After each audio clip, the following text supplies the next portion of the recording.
नमस्कार दोस्तों, मैं doctor Ankita Bansal, consultant ophthalmologist. आज हम बात करेंगे कि ऑपरेशन कैटरेक्ट मोतियाबिंद के ऑपरेशन के बाद भी लोग जो कंप्लेन करते हैं कि हमें कम दिख रहा है, उसके क्या कारण होते हैं।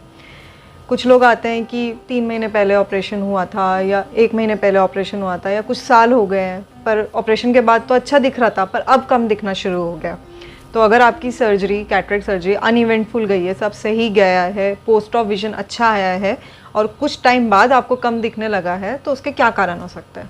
सबसे पहला कारण होता है चश्मा, कि चश्मे का नंबर बदला है। ये पाया गया है कि कम ही होता है ऐसा कि एक बार ऑपरेशन होने के बाद जो नंबर आया है उसके बाद कुछ टाइम बाद चश्मे के नंबर में बदलाव आए।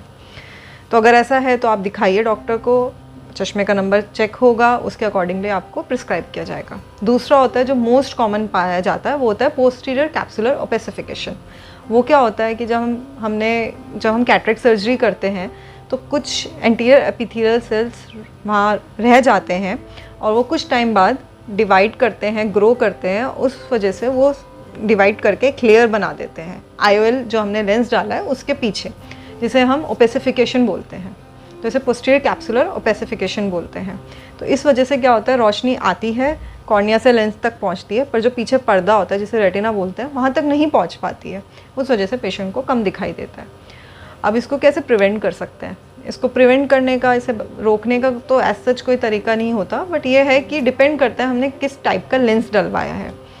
तो 2 टाइप के होते हैं, मोटा मोटा देखा जाए तो फोल्डेबल या नॉन फोल्डेबल लेंस। जो फोल्डेबल लेंस होते हैं उनमें ये ओपेसिफिकेशन जो होती है, झिल्ली आना जिसे कहते हैं हिंदी में, वो पाया गया है कि कुछ टाइम बाद आती है और थोड़े चांसेस कम होते हैं। दूसरा होता है नॉन फोल्डेबल लेंसेज, उनमें ये पाया गया है कि झिल्ली आने की चांसेस जल्दी होती है और ज़्यादा होती है।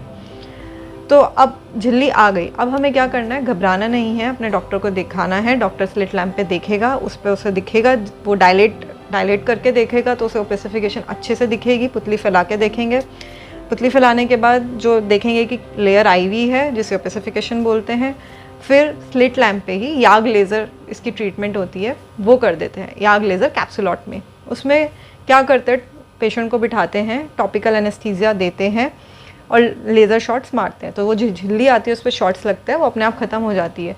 इसमें कोई दर्द, कोई टाइम कुछ ज़्यादा नहीं लगता है, सेम डे भी हो जाता है। तो इसमें टेंशन लेने की बात नहीं है, कोई इंजेक्शन वगैरह कुछ नहीं लगता है, ना ऑपरेशन थिएटर में ले जाते हैं, कुछ नहीं, स्लिट लैम्प पे सीधा साधा हो जाता है। तो घबराना नहीं है बिल्कुल भी। उसके बाद डॉक्टर कुछ टाइम के लिए, 15 दिन के लिए दवाइयाँ देता है, 15 दिन बाद फिर बुलाता है और फिर चश्मे का जांच आती है और फिर जो चश्मे का नंबर आता है वो आपको प्रिस्क्राइब किया जाता है।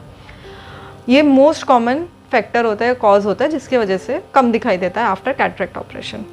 तीसरा हो सकता है रेटिनल चेंजेस। रेटिनल चेंजेस किस में आते हैं, जैसे आपको कोई सिस्टमिक बीमारी हो, जैसे कि मोस्ट कॉमन आजकल है डायबिटीज़। डायबिटीज़ जो होती है पर्दे पे असर लाती है। पर्दे पे क्या असर लाती है, खून के धब्बे, नई रक्तवाहिनियाँ, खून आ जाना आँख में, ये सब डायबिटीज़ के वजह से होता है। स्पेशली अगर आपकी डायबिटीज़ अनकंट्रोल्ड है, तो ऐसा नहीं है कि ऑपरेशन हो गया और आप फिर फ्री हो जाए, टेंशन फ्री कि अब कुछ नहीं होगा आँख में, ऐसा नहीं होता है। एक बार ऑपरेशन हो जाता है फिर भी शुगर का असर आने की चांसेस रहती है पीछे पर्दे पे, तो शुगर का स्पेशली ध्यान रखना है। और भी अगर कोई रेटिनल फैक्टर्स होते हैं और बहुत सारी बीमारियाँ होती हैं जिस वजह से भी रेटिना में चेंजेस आ सकते हैं। एक होता है मैक्यूलर इडिमा, जो देखने का एरिया होता है वहाँ पे सूजन आ जाती है, तो उसकी भी ट्रीटमेंट है, इंजेक्शन, लेजर्स वगैरह हो जाते हैं, उससे वो ठीक हो जाता है। तो उसके भी टेंशन लेने की ज़रूरत नहीं है, बस आपको थोड़ा सतर्क रहना है। अगर कुछ टाइम बाद आपको कम दिखाई दे रहा है, स्पेशली अगर कोई चोट नहीं लगी है या फिर ऑपरेशन के बाद दिखता था पर अब कम दिखने लगा है, तो अपने डॉक्टर को दिखाइए जाके। वो स्लिट लैम्प पे देखेंगे, चश्मा देखेंगे, उसके बाद आपको डायलेट करके देखेंगे कि ओपेसिफिकेशन आई है या रेटिना में चेंजेस है, रेटिना ठीक है या नहीं है। तो अपनी आँखों का ध्यान रखिए। धन्यवाद।